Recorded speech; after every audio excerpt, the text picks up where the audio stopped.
आज हम बात करने जा रहे हैं इंडिया और ईरान के बीच में एक फेल्ड पार्टनरशिप के ऊपर। भारत के लिए चाबहार पोर्ट सिर्फ एक बंदरगाह नहीं है, यह पश्चिमी एशिया और मध्य एशिया तक पहुंचने का दरवाजा है। लेकिन अब अमेरिका ने दोबारा इस प्रोजेक्ट पर प्रतिबंध लगा दिया है।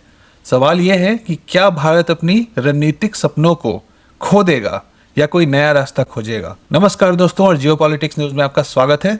अगर आप इस चैनल पर न्यू हैं तो सब्सक्राइब करिए, और अगर आप पुराने हैं तो लाइक जरूर करिए। आज हम बात करने जा रहे हैं इंडिया और ईरान के स्ट्रैटेजिक पार्टनरशिप के ऊपर और चाबहार पोर्ट के ऊपर। ये एक बहुत ही इंपॉर्टेंट टॉपिक है और इसको इतना ज्यादा इंपॉर्टेंस नहीं दिया जा रहा है, तो इसीलिए मैं इसके ऊपर वीडियो बना रहा हूँ आपके लिए। चाबहार पोर्ट ईरान के दक्षिण पूर्व में है, ओमान की खाड़ी पर, और भारत और ईरान ने 2003 में मिलकर एक मेमोरेंडम साइन किया था, जिसके ऊपर उन्होंने कहा था कि हम लोग साथ में मिलकर इसे विकसित करेंगे, इनका इंफ्रास्ट्रक्चर बनाएंगे। लेकिन प्रोजेक्ट धीरे धीरे चला। अब धीरे धीरे क्यों चला? तो ईरान पर लगातार अमेरिकी प्रतिबंध लगता गया। 2016 में जब प्रधानमंत्री मोदी ईरान और अफगानिस्तान के नेताओं से मिलकर त्रिपक्षीय समझौता पर साइन किए थे, यानी ट्राइलैटरल पार्टनरशिप पे उन्होंने साइन किया था, तब लक्ष्य क्या था उस समय? तो उनका एम क्या था कि पाकिस्तान को बाईपास करके अफगानिस्तान और मिड एशिया तक पहुंचने का, मध्य एशिया तक पहुंचने का। अब चाबहार पोर्ट को अक्सर भारत का जवाब कहा जाता है चाइना पाकिस्तान कॉरिडोर के ऊपर, यानी सीपैक के ऊपर, जो कि ग्वादर के पोर्ट के 150 किलोमीटर के आसपास दूरी है। ग्वादर पोर्ट पाकिस्तान में है और चाबहार पोर्ट ईरान में है। अब इस चीज को थोड़ा और गहराई से समझने की कोशिश करते हैं। तो कॉन्ट्रैक्ट की शुरुआत कब हुई थी? 2003 में क्या हुआ था कि भारत और ईरान ने चाबहार पोर्ट डेवलपमेंट करने का MOU साइन किया। ठीक है।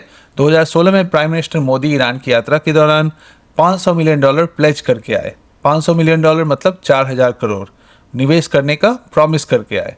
और India ports global limited IPGL को चाबहार पोर्ट मैनेज करने की जिम्मेदारी दी गई थी। अब मैं इससे आगे बढ़ूं इससे पहले जो लोग स्टूडेंट हैं उनके लिए एक क्वेश्चन कि भारत ने किस साल अमेरिकी दबाव में ईरान से तेल आयात करना पूरी तरह से बंद कर दिया था? आपके ऑप्शन है 2014, 2016, 2019 या 2022। इसका आंसर आप दे सकते हैं कमेंट सेक्शन में, और जो लोग कमेंट में इस चीज का जवाब सही देंगे उसे मैं हार्ट दे दूंगा। अब आगे बढ़ते हैं। भारत ईरान से भारी मात्रा में कच्चे तेल आयात करता था। ईरान भारत की तीसरी सबसे बड़ी ऑयल सप्लायर था एक जमाने में।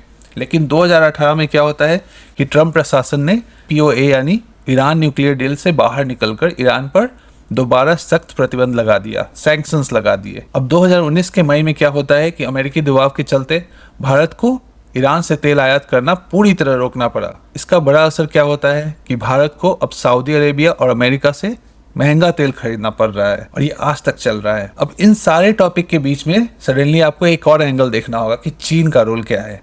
तो जब भारत अमेरिकी दबाव से पीछे हट रहा था, तब चीन ने कदम आगे बढ़ाया। चीन 2021 में ईरान के साथ 25 साल का इंफ्रास्ट्रक्चर पार्टनरशिप एग्रीमेंट साइन करता है, और ईरान प्लेज करता है कि वो $400 बिलियन यानी 33 लाख करोड़ निवेश करेगा अगले 25 साल में। इसमें गैस, ऑयल, इंफ्रास्ट्रक्चर, रेलवे और पोर्ट्स सभी पे वो सहयोग करेगा। किसको? ईरान को। यानी जहां भारत झिझक रहा था, वहीं चीन ने खाली जगह भर दिया और ईरान के लिए विश्वसनीय पार्टनर बन गया। और आज भी आप देख सकते हैं कि डोनाल्ड ट्रंप का चाइना के ऊपर एक सॉफ्ट रवैया है एज कम्पेयर टू इंडिया। और इसका रीजन यही है कि जहां पे आप पलटे या जहां पे भी आप झुके, वहां पे दुनिया आपको और झुका रही है। और ये एक सीधा एग्जाम्पल है। मैं इस टॉपिक के ऊपर इसलिए वीडियो बना रहा हूँ क्योंकि ये वीडियो आपको अपने दोस्तों के साथ शेयर करना चाहिए। हमें इस चीज को समझना होगा कि हम कितना ज्यादा लॉस में हैं। अभी अच्छी बात है कि हमें सस्ता ऑयल मिल रहा है रशिया से, लेकिन ईरान हमारे लिए एक बहुत ही स्ट्रैटेजिक पार्टनर, सेंट्रल एशिया का रूट खोलने वाला, अफगानिस्तान का रूट खोलने वाला देश है। और ये भारत के फ्यूचर के लिए बहुत ही ज्यादा इंपॉर्टेंट है। जहां चाइना एक तरफ सीपैक करके पूरे एशिया में इन्फ्लुएंस बना रहा है, अपने सप्लाई चेन को मजबूत कर रहा है, वहीं इंडिया के साथ एक अच्छा रूट खुला था जो कि चाबहार पोर्ट था, और वो भी अब प्रतिबंधित हो चुका है डोनाल्ड ट्रंप के द्वारा। अब मैं आपको थोड़ा डिटेल बताता हूँ कि $500 मिलियन जो प्लेज किया था इंडियन गवर्नमेंट ने ईरान को, इसमें क्या था कि $150 मिलियन लाइन ऑफ क्रेडिट था। मतलब आप उसे एक तरह से लोन दे रहे हैं ताकि आप इंफ्रास्ट्रक्चर डेवलप कर सके, और $85 मिलियन चाबहार पोर्ट के इंफ्रास्ट्रक्चर के लिए था स्पेसिफिकली।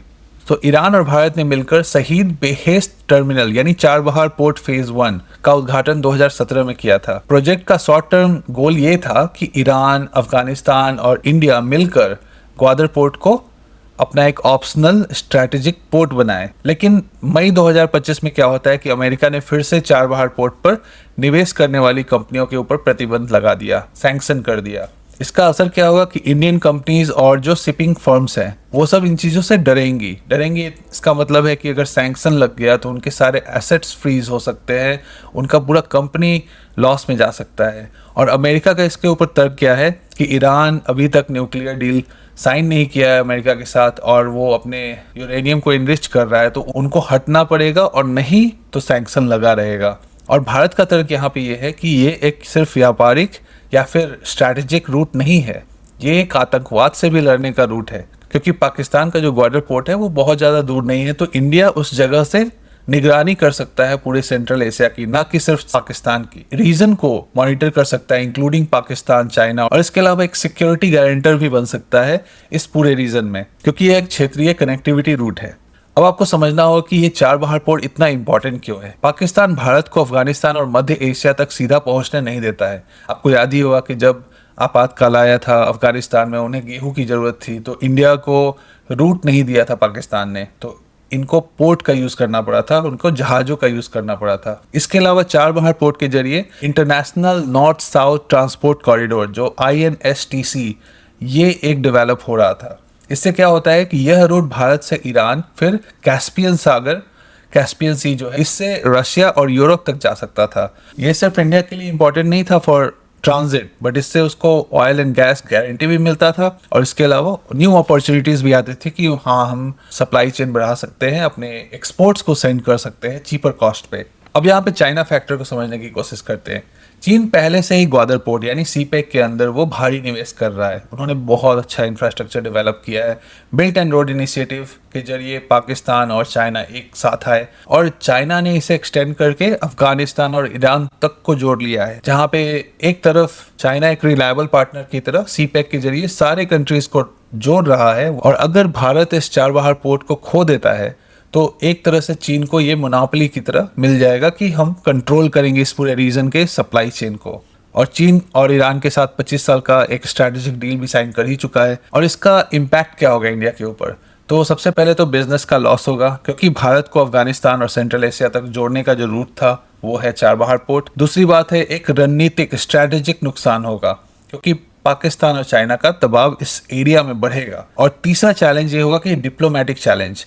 भारत को अमेरिका और ईरान दोनों को साथ रखना मुश्किल होगा। और इसका रूपी पे क्या असर होगा कि चूंकि हम लोग एनर्जी सप्लाई के लिए दूसरे से खरीदते हैं, और अगर हमारा एनर्जी सप्लाई और महंगा हो जाएगा तो इससे रुपए और कमजोर होगा, बिकॉज हमारा सबसे बड़ा इंपोर्ट है ऑयल का। तो अब ये क्वेश्चन आता है कि भारत इसमें क्या कर सकता है। सबसे पहली बात तो मल्टीपल रूट्स पर काम कर सकता है। INSTC प्लस रशिया के साथ कुछ टाई अप करके एक नया रूट निकालने की कोशिश करना। दूसरा है ईरान को डिप्लोमेटिक सपोर्ट देना, छोटे छोटे प्रोजेक्ट्स को बढ़ाना ताकि पूरी तरह से पीछे ना हटे इस सैंक्शन की वजह से। तीसरा है अमेरिका से बात करना होगा, हमें अमेरिका में दबाव बढ़ाना होगा कि इस चीज़ को वो समझे कि ये सिर्फ एक ट्रेड रूट नहीं है, ये सिक्योरिटी गारंटी भी देता है इस पूरे एरिया को, और साथ में एक मॉनिटर करने के लिए टेररिस्ट एक्टिविटी को भी हेल्प करता है इंडिया को। तो इस चीज़ों के ऊपर उसको बात करनी होगी। और चौथी बात है कि विकल्प ढूंढना होगा, जैसे दुबई है, ओमान है, तुर्कमेनिस्तान है, इसके साथ न्यू स्ट्रैटेजिक रूट्स को निकालना होगा। और सबसे इंपॉर्टेंट चीज़, घरेलू निवेश, इसे भारत को बढ़ाना होगा और अपने इंफ्रास्ट्रक्चर को डेवलप करना होगा, ताकि हम लोग जो दूसरे के साथ स्ट्रैटेजिक पार्टनर करें तो उस टाइम में हमें अपने देश में तो कम से कम रेडी रहना होगा, ताकि हम लोग इमीडिएटली स्केल कर सके बड़े लेवल पे। अब हम बात करते हैं इसका लॉन्ग टर्म इम्पैक्ट क्या होगा। अगर भारत संतुलन नहीं बना पाया अमेरिका और ईरान के बीच में, तो ये प्रोजेक्ट चीन के हाथ में चला जाएगा। लेकिन अगर भारत अमेरिका और ईरान दोनों को समझा पाता है तो यह एक एशिया में भारत के लिए एक सुपर पावर मूव होगा। इससे इंडिया को एक strategic, trustable and reliable partner की तरह देखा जाएगा। और चाबहार सिर्फ एक पोर्ट नहीं है, यह एक भारतीय विदेश नीति की परीक्षा भी है। आपको इस चीज को समझना होगा कि this is the complete testimony of diplomacy of India.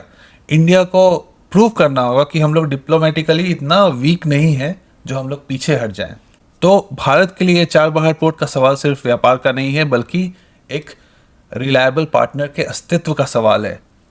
आने वाले समय में यह तय होगा कि एशिया की राजनीति किसके हाथ में होगी, भारत के हाथ में होगी या चाइना के हाथ में होगी। इसके साथ ही मैं इस वीडियो का अंत करता हूं। अगर आपको ये वीडियो अच्छा लगा तो लाइक और सब्सक्राइब करना बिल्कुल मत भूलिएगा, और आप अपने दोस्तों के साथ शेयर जरूर करिए इस वीडियो को, क्योंकि ये एक ऐसा टॉपिक है जिसे सभी को समझना चाहिए और हमारे देश में लोगों को जागरूक होना चाहिए कि आखिर हो क्या रहा है ग्लोबली, हमारे साथ ये क्या हो रहा है, लॉन्ग स्ट्रैटेजी क्या है हमारी देश की, क्योंकि ये हमारे देश को इम्पैक्ट करेगा ही करेगा। जहाँ पे थर्ड लार्जेस्ट ऑयल सप्लायर से आज हम लोग बिल्कुल सप्लाई नहीं करा रहे हैं कच्चे तेल का, ईरान से, जो कि हमारे देश के बिल्कुल बगल में है, और हम लोग किससे खरीद रहे हैं, इतने दूर जाके रशिया से खरीद रहे हैं, अमेरिका से खरीद रहे हैं, सऊदी अरेबिया से खरीद रहे हैं। तो ये हमारे लिए एक स्ट्रेटेजिक फेलियर है, और ईरान इंडिया को एज अ वीक पार्टनर देखेगा। इंडिया को एज अ रिलायबल पार्टनर वापस आना ही होगा, और इसके लिए उनको स्ट्रेटेजी बनानी होगी। इसके साथ ही इस वीडियो का मैं अंत करता हूँ।